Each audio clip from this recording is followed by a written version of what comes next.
Imagine you're a high schooler and your parents invite a monster into your house. Now, this monster has designs on controlling your entire family, your parents, your siblings, maybe the community, maybe the country. And the only one who can see them for who they really are is you. Now, this might sound like it's the plot of some like B horror movie, but it's actually real life for Shari Franke. And we're going to talk about it. Today's episode deals with some characteristics of high control groups. And so, if that's something that you're sensitive to, I want to give you the opportunity to kind of check out for your own mental health. If you're going to be okay with that, then come on in, get comfy, have a seat right here, and we will get into it. If you guys have been following along, we are reading The House of My Mother, which is a book by Shari Franke. Shari Franke is the daughter of Ruby Franke. You may be familiar with the case with Ruby Franke, Jodi Hildebrandt, some situations that involved maltreatment of children. If you're not, I'll put a link where you can check out some previous episodes, but we are actually on part 3 of The House of My Mother, which is chapters 16 through 24. And we are going to get into it today. As always, if you see me looking down, that's just me looking at my notes. So buckle up. It's going to be a heck of a ride. So when we left off last week in chapter 16, we were talking about how Chad, who is Shari's younger brother, had been getting into all kinds of pranks at schools, had been expelled, and really were giving Ruby and Kevin, who is Shari's dad, a run for their money. They were at their wits' end. And just as we were wrapping up, that's where Jodi comes into the picture. So Jodi Hildebrandt was referred to the Frankes by a family friend. And if you saw episode, I believe 2, and maybe even a YouTube short of mine, you'll know that Jodi had some things going on. And unfortunately, Shari did some research and discovered these things. Shari says when she was Googling and finding all of these things out, it was like falling down a rabbit hole lined with red flags. So the things Shari was discovering were those little pieces of Jodi that like made her seem very cold, very non-counselor like, not exactly what you would expect in someone who would be working with families or with children. One of the things that Shari touched on was reading in Jodi's book where she mentions she was more comfortable with animals than humans. She admitted finding the sight of tenderness between parents and children disturbing. Now, like I said, this is a little bit weird for somebody who's going to work with families and children's, but it's even more weird for that to be a characteristic of somebody who has an organization that they have named Connections. And she spells Connections a little bit different, maybe for trademark or copyright purposes, but that's how she spells it. Maybe she spells it with the X because it's a warning. Anyway, Shari describes Connections as having 3 core principles, which I'll put right here: honesty, rigorous personal responsibility, and vulnerable humility. You can actually see on Jodi's Instagram page that she still has that up currently. Now, getting back to how Jodi was initially introduced into the Franke family, she was going to be working with Chad. And so one of the things she wanted to do with Chad was to do weekly one-on-one calls.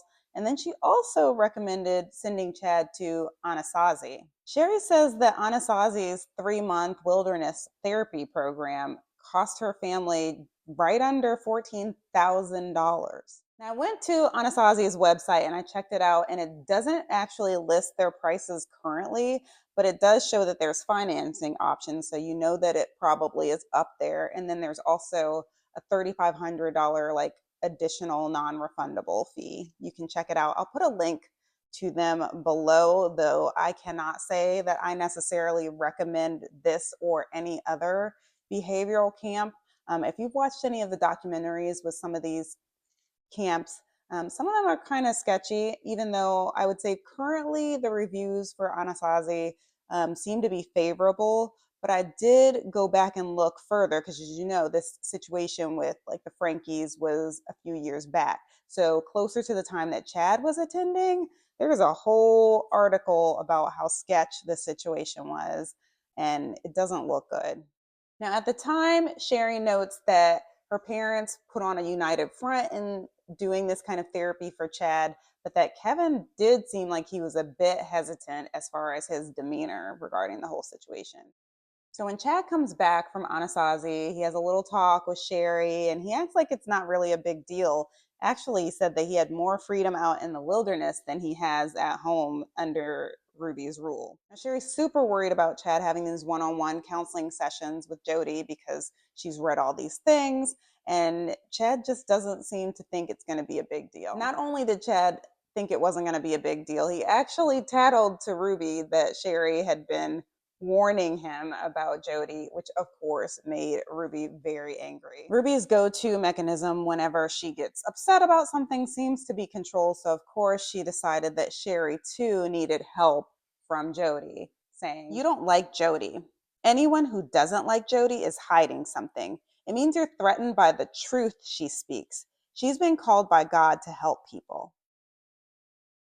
Chapter 17 opens with Shari being excited about getting her first car. She actually gets to drive to and from school, and occasionally she might take a little jaunt off to go get a coffee or something. But she's finally feeling like she has a little tiny bit of autonomy. But in the back of her mind, she knows that this car title is not in her name, and she's afraid that at any moment Ruby will swoop in and yank it from her. So in addition to having the concerns about her autonomy being taken away as far as having a car and being able to kind of come and go, she's also concerned about how deep Ruby is getting into Jodi's connections organization. Ruby's actually doing a 6-week team leadership course to the tune of $5,000. Now, as expensive as that sounds, it's just a drop in the bucket compared to how much their company leadership training is, which is about $15,000. You can see here, and I'll put a link below because Jodi's Connections website is actually still up and running. So of course, Shari does the math, and she can see that Jodi is making money hand over fist. And if you're not sure and you've never looked at the compound or the property that Jodi lived at, it's now estimated to be $5.3 million. I know because I looked it up. You can see here from this picture, and then also I'll link this realtor.com article below. Now, as crazy expensive as it was, there were plenty of people who were more than willing to pay these exorbitant fees to be part of Connections. And at first, Shari was like, I don't know. I mean, I don't really want to say that it's a cult, but she couldn't help but notice that Jodi's playbook focused on isolation and control. To fully embrace Jodi's Connections teachings, her students were encouraged to isolate themselves from anyone who was not following Jodi's truths. As we mentioned before, Ruby was taking those leadership classes and became a Connections life coach. She was doing support calls with clients, she was leading women's groups, and she was reporting back to Jodi that confidential client information.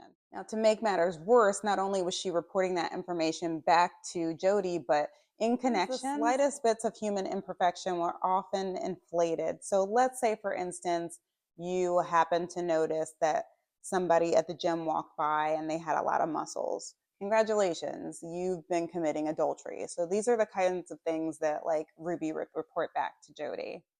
In particular, husbands tended to bear the brunt of Jodi's wrath, often being encouraged to separate from their families. And these weren't just like temporary separations, these were at least a half a year. According to Shari, in Jodi's eyes, sustained change for a half a year proves sincere transformation. And I know we're putting a lot of focus on Jodi, but Shari actually doesn't attribute all of this negativity to Jodi. She actually says that these are ideologies that Ruby already had. They were just being validated by Jodi. According to Shari, Jodi's system had simply slapped a fancy label on this emotional starvation diet and called it therapy. Now, getting back to Chad, we see that he's continuing on with his counseling and his one-on-ones with Jodi, but that wasn't enough. Obviously, you know, Jodi and Ruby have to go to the extreme. So Jodi actually recommended that Chad cease all of his athletic activities. This was a big deal to Shari because she says that Chad had been on track for all kinds of athletic scholarships and had great potential for college. But according to Jodi, how could Chad possibly commit to track and football when he couldn't even be fully responsible for himself? In chapter 18, we see that Ruby has been doing a lot of introspection, a lot of digging into her childhood, prompted, of course, by Jodi. And Shari is concerned because she's starting to notice where Ruby had once had a borderline codependent relationship with her mother. In the span of like 2 to 3 years, she had actually decided to like distance herself from her mother and her family.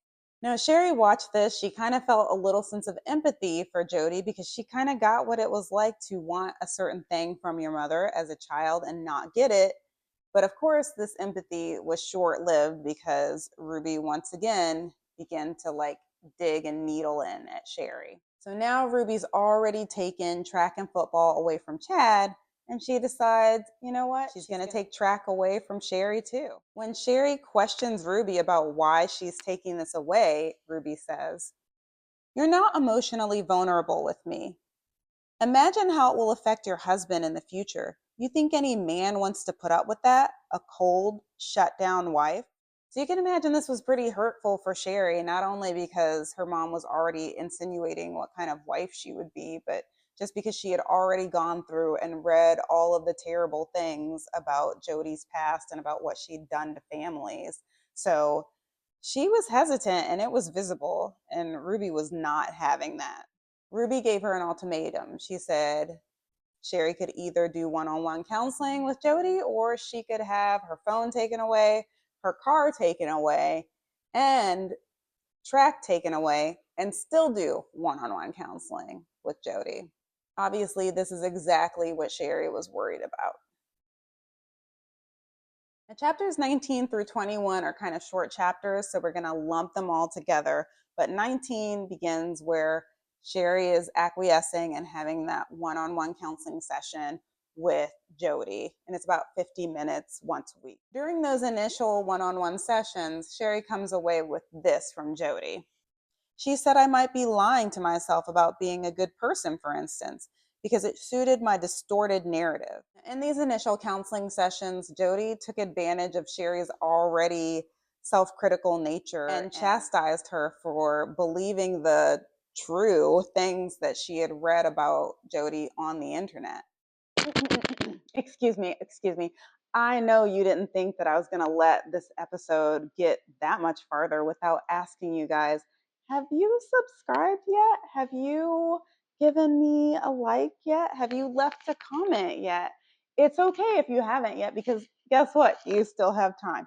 You can do that. Also, another thing you can do is turn on your notifications so that you will know when these episodes drop. I'm trying to do them a certain day of the week, but sometimes life be lifing and weeks be weekend, and so turn on your notifications is what I'm saying. Is it'll help you and it'll help me and it'll help me help you. So that's all. That's all I want. That's it. I'll get you back to the episode. Shari mentions that Jodi did a great job of picking apart Shari's life and getting Shari to talk about herself, but Jodi never actually talked about her own past or about her own experiences. Shari says this: "It was all about quietly asserting domination while encouraging me to open up about my flaws and self-loathing, which I was happy to do."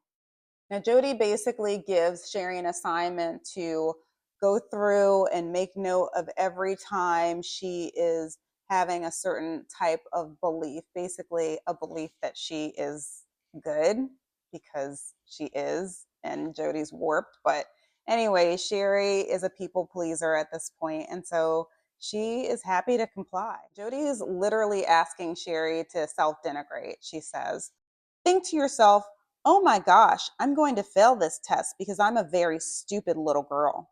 Y'all, you already know the audacity. Who would tell a child this? This person is supposed to be a licensed clinical therapist or whatever her credentials were at the time. I think they had already gotten suspended by then, but even as lay people, I think we can all see that that would be damaging to a child. All this self-denigration kind of left Shari confused because it actually did exactly what Jodi said that she had set out to do, which was to make Shari feel vulnerable. Seeing that Jodi's tactics were actually working, Shari considered that that might be the whole point of these one-on-ones that Ruby had assigned her to, saying that the point was to strip me down to my rawest, most vulnerable core so that my mom would finally approve of me. Now, if you give Shari that opportunity to get that one thing that she's been craving this whole time, that approval from her mom, she's a natural people pleaser and she's going to go all in. And that's exactly what Shari says that she did. She said she drank the Connections Kool-Aid and she went around telling everybody what they needed to do and pointing out the truths according to Connections and isolating herself from classmates. And even teachers weren't free from Shari's wrath. Shari says, I was a mean and judgmental scold, but I couldn't see that. And I didn't care if I lost every friend I had if it meant hearing praise fall from my mother's lips. Shari opens up chapter 22 talking about how Ruby and Kevin have bought a new house with the money that has rolled in from 8 passengers, but that it felt clinical and soulless. Shari called it a monument to artificial perfection. Now, shortly after buying that new house, COVID hit. While Shari says that Ruby was still posting to 8 passengers, she said that she could tell there was a shift in Ruby's priorities. Ruby was more focused on Connections and her relationship with Jodi, but Shari had to notice that it did seem like Ruby was a lot more calm and that she was yelling less. Unfortunately, Shari said that Ruby's punishments became more psychological in nature and that they often included prolonged periods of deprivation.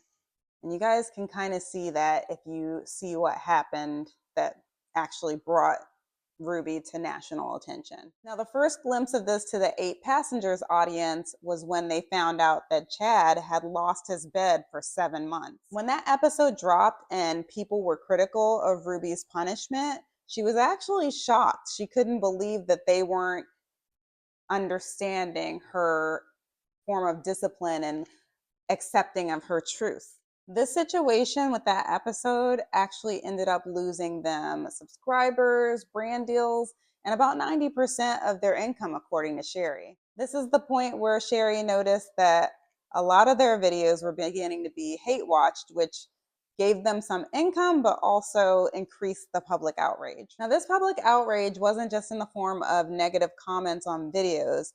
This resulted in calls to BYU where they were demanding that Kevin be fired from his position as a professor.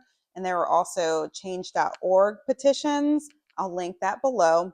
And it ultimately ended up with CPS investigation. Now, while Shari was grateful that the public attention was actually putting a spotlight on some of Ruby's toxic tendencies, she also worried that the public shaming would only make Ruby double down on her strict methods. To make matters even worse, Shari says that Ruby burrowed deeper into the safe space of Jodi's poison dart philosophy.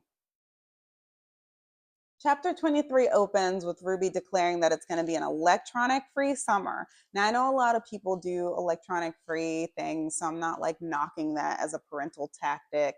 It's just interesting that Ruby decided to do this without any kind of like negative behavior prompting it. It was just another way for her to restrict. In true Chad form, though, he found a way to not only sneak in and get on his Xbox when the whole house was asleep, but he actually found a way to appease Jodi during their counseling sessions. Now, on the opposite end of that spectrum, Shari, being Shari, was happy to comply with the electronic free summer. She was more of a book girl anyway. She even took up crochet, which if you know me, like, hey girl, hey, I love me some yarn. I'm more primarily a knitter, but anyways, getting back to Shari. Yeah, she was happy to comply with that. And she was trying to make progress with Jodi in her counseling sessions, but it wasn't quite working out the way that she thought it would. Despite Shari's compliance, Jodi told her, your areas of weakness are compassion and empathy, but all you seem to do, even now, is look for ways to boost your own ego. Jodi went so far as to call Shari an obedient little drone, which is actually the title of that chapter.